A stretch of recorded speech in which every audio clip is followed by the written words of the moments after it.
Welcome to Phoenix, Arizona. We are here with Chris Cocalis and the brand new Pivot Switchblade. Chris, thank you very much for having me out, man. It's been a blast. I'm really stoked on the new bike. We wanted to set this video up, let you explain. Obviously, we went through the presentation inside. People are going to see the charts, all the marketing talk. Yeah. Give us your quick elevator pitch on what's new about this bike, what you're most excited about, and you know, where you think this is going to fit in your line. Well, the Switchblade was really our best kind of enduro all-mountain bike. It's not quite as extreme as the Firebird 29, but it's the bike that kind of the core category of really where strong trail riders want to be. And the Switchblade, the current Switchblade, was approaching 4 years old. I think we launched that in 2016.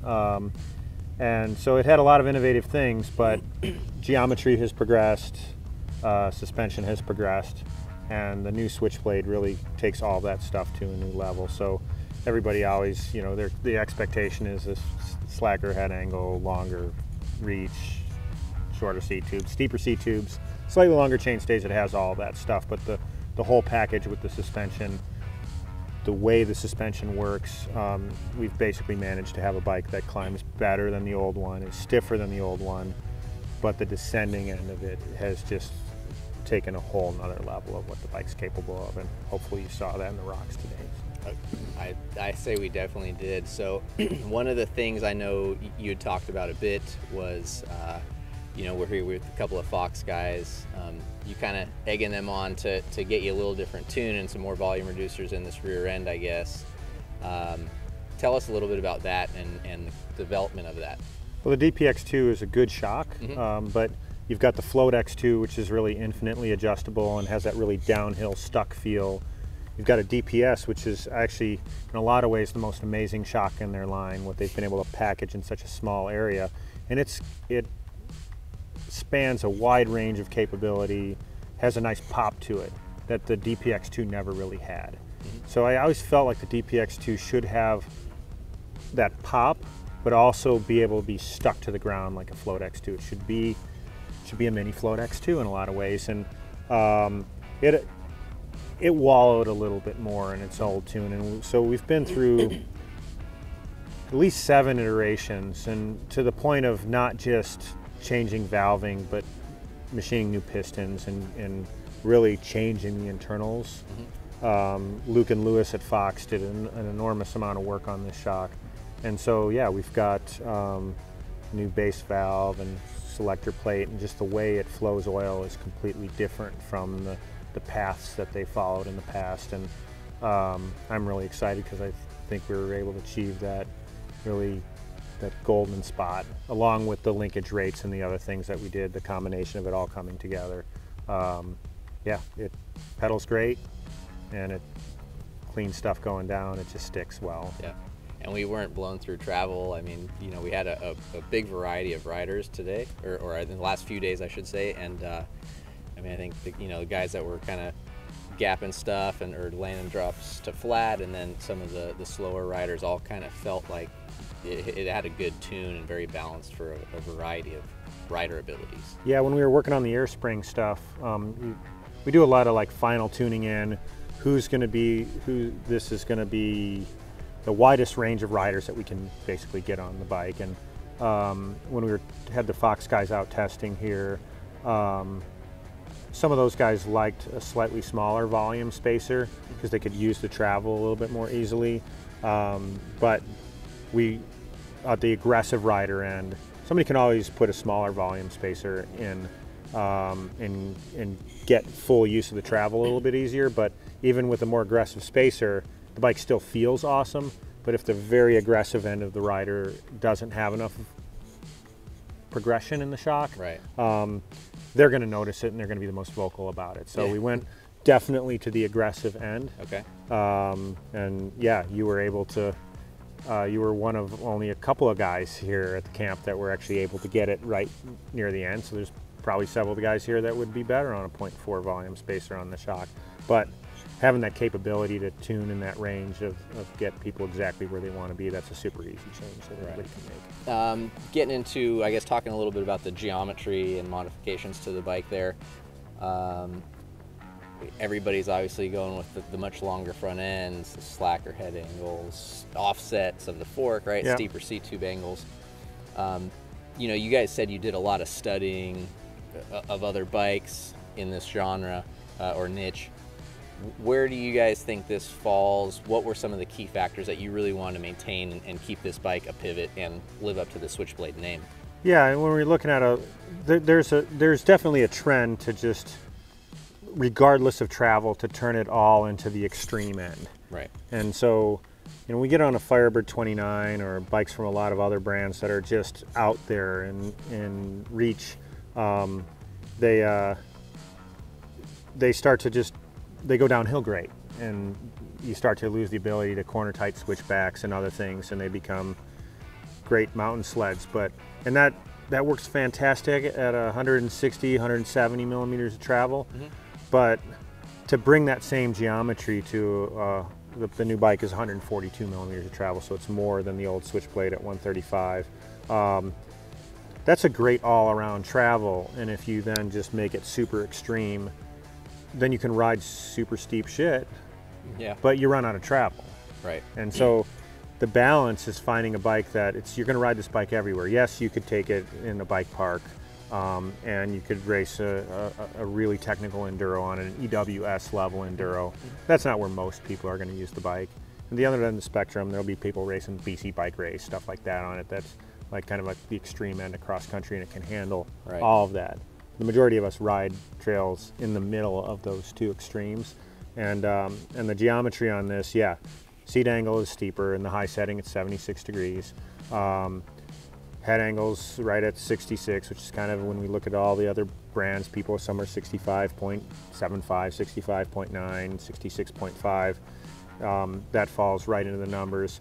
The reach is, well, depending on size. I think we're 455 on a medium, which is 5 millimeters shorter than a Firebird on the same size. And again, you compare all the competitors, it's right in the mix. But there's some interesting things going on with DW Link. There's always going to be somebody that has a steeper seat angle than us. Mm-hmm. One of the things about any DW Link bike is when you're climbing, the steeper the climb, the more it's going to resist squat. So you could be on a super steep climb where you're actually sitting above sag point on the bike, whereas 4-bar link bike, for instance, is quite the opposite. Unless you've got a lot of compression damping in the shock, it naturally wants to squat down. More, yeah. So somebody with a 4-bar link bike might have to have a much more extreme seat angle to get in the same climbing position as they would on a DW link bike. Right. So we always try and thread the needle of where a rider actually needs to sit to have their knee in a proper position over the pedals. Sure. And I know, and we follow that trend that the people do want it steeper. Yeah. But at the same time, we have built some bikes that are on a DW Link bike that are in the 78-degree range, and it just hurts your knees on a mid-level climb, and you're just trugging along, and it's just putting a lot of pressure in the wrong spot. So 76 is a good number. Also, the steeper you make those seat angles, it just eats into top tube length. So unless you keep going out on reach, you now get a bike that's just not a comfortable all-around rider. And so when you look at our top tube length numbers compared to a lot of other bikes in the market, they're actually quite long. Mm-hmm. And that puts you in a good, comfortable all-around riding position. You're obviously, as a manufacturer, right, you feel pressure to deliver what the people think they need and what they're asking for, right? Yeah. As a total shredder and extremely capable rider, do you ever have a hard time knowing in your head that you could make a better bike, but you need to deliver something that the people will buy? I think we can do a good job meeting both of those demands, but you know, there are a lot of people that they look at the geometry chart first and decisions are made based on that. And I mean, it's one of the reasons why we have guys like you out testing the bike and riding the bike, is hopefully they check out the review and see the full thing. But even magazines, that's one of the things. It's like, yeah, they'll look at the geometry chart and then they'll go out and ride the bike and say, you know, the seat angle, you know, I had to push my seat way forward. And it's interesting because we've actually taken some bikes that are our competitors' bikes that show a much steeper seat angle and have equal chainstay lengths, and you butt them up against the wall with the seat height at the same. Some of these brands are 25, 30, 40 millimeters. The actual seat is sitting farther back. Right. And then other things too is they make decisions based off of not off of bike travel. Right. So shock stroke matters. Right. When you sag 30% of a shock on an XC bike, Right. this is a 1.5 to 1.75 inch stroke shock, versus on a 170 millimeter travel bike, which could be a 2.5 to 3 inch stroke shock. That 30% of one versus the other is a much bigger change in seat angle. So inevitably, for us anyway, the bigger the bike gets, the steeper we'll go on the seat angle. Sure. And like our cross-country bike, I think we're running about 74.5 on it on a Mach 4 SL. And some people look at that and go, "Oh, that's not steep enough." Well, with a DW link and the stroke of the shock, it's actually, when you sit on the bike, it's quite a good position. Yeah. So yeah, it's an important thing to look at the whole package, type of suspension design, how it works together. Yeah. And in a climbing position, or like we talked a little bit about the reach, right, or the top tube length and reach yesterday. You know, in some of the areas of trail where we'd be feeling stuff coming into sharp turns or switchbacks. Are you happy with where that is? If I'm super happy with it. If you built but a bike for yourself, would you make it a couple mil shorter? I wouldn't. I wouldn't. I mean, we've built bikes to more extremes, and we actually built prototypes that were longer than this. Okay. We thought about. I mean, one of the discussions between Kevin and I, our head of engineering, and a couple of the other guys were like, well, we don't want to fuck with top tube length. That's an important reach measurement to us. And so if everybody needs a steeper seat angle, wants to be even steeper than where we're at now, then reaches just have to keep coming out. Right. Because you just keep pushing it. It's like a hinge. Yeah. And so, yeah, building a medium bike that's got 10 millimeters, even longer than where the medium Firebird is today, and then steepening the seat angle and keeping that same top tube length. Yeah, great, we kept the same top tube length, but then the thing just, even with the 44 millimeter offset fork, unless you're really going downhill fast, coming into tight, slow switchbacks. I mean, we rode a bunch of those yesterday where some of them you're barely moving to make much more than a 90-degree turn. And you're going slow in the bike, it's harder to make it around those things. And again, not everybody's full pinned all the time. Yeah. And this bike can handle full pinned all the time, but it's also great. When you don't want to. Everywhere when you don't want to be, when you just want to go out and ride. Yeah. If you had to pick an element of this bike that you're the most stoked on, what would it be? Wow. I don't know. It's there's a lot of things on the bike, so you're gonna have to bear with me. I know, right? Because you're looking at a million different things. Yeah, and right? I look at the whole package. Like the packaging of the whole thing is, I mean, we've got more tire clearance. The old one didn't clear a 2.6 by 29, and it clears plus tires. Clears a large water bottle cage and everything down to the extra small. Yeah. And we have live options that fit in there with the large water bottle cage. We've got options on there for the future, these mounts underneath for some tool storage that we'll be coming out with in the near future. Yeah, cable routing, just and the bike looks really clean. I mean, it does. Obviously I'm just a little biased, but you gotta look at it first, and do you even want to try it? Do you like it? And then, how about on the trail? Oh, it's just super fun and magic, and it's right now. I wouldn't want to, for me and the type of trails here on South Mountain. I was getting ready for this launch. I'd sold my old Switchblade. Literally had nothing but my Firebird in the garage that I could ride in public. Right. And I went out on the Firebird 29, and it's like, wow, it's great. The most extreme trails you ride here, but it's a lot of bike. Yeah. And so is this going to be your go-to? I mean, the old Switchblade was my go-to. I probably rode it more than anything, and this one takes that to the next level. Yeah, I mean, I gotta say you know, over the couple of days that we rode here, we did quite a bit of punchy, steep climbing. I mean, near vertical little rock faces, ledges. Yesterday was a beatdown day. It was a beatdown day, especially for early January or whatever, mid-January. A lot of seated pedaling climbing. So we had a lot of chance to climb with, you know, the shock platform engaged, and also with it fully open, right, as you'd come out of a G-out or a gully and have some wall to get up. And it was a really cool climber. Like, the bike did well. You know, it was soft. I could feel the traction working, you know, when I really wanted to get some power down and kind of crawl up some of the trails. And I think, you know, some of my standout moments of riding the bike, you know, on these couple of days was when you really started to get the bike going fast. I mean, just, you felt really balanced, really like locked in and tied in with the bike, very centered on it. It's stiff laterally. Yep. I mean, the frame is just really stiff, and despite what, you know, I guess in certain areas where on rocks like this, there's not much traction, but when you get into the corners or you're on those rocks, there's a shitload of traction here. Yeah.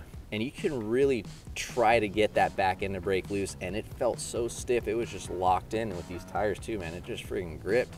And in the odd chance, you know, where you got the guts to pick up and send it off some rocks and just land in the chunder, it was very supple. I mean, it went through the travel nicely. I wasn't blowing through travel.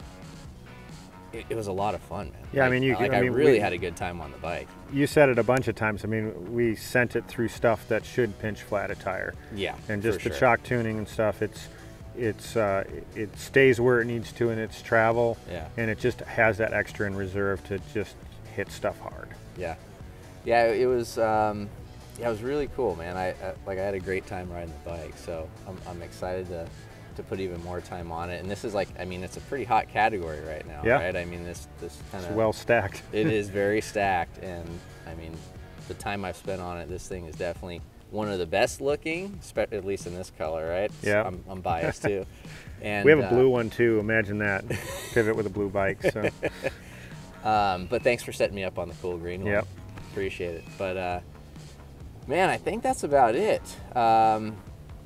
God, I can't think of anything else that's really jumping out. Killer bike, really nice integration, the frame, the finish, you know, all your stuff.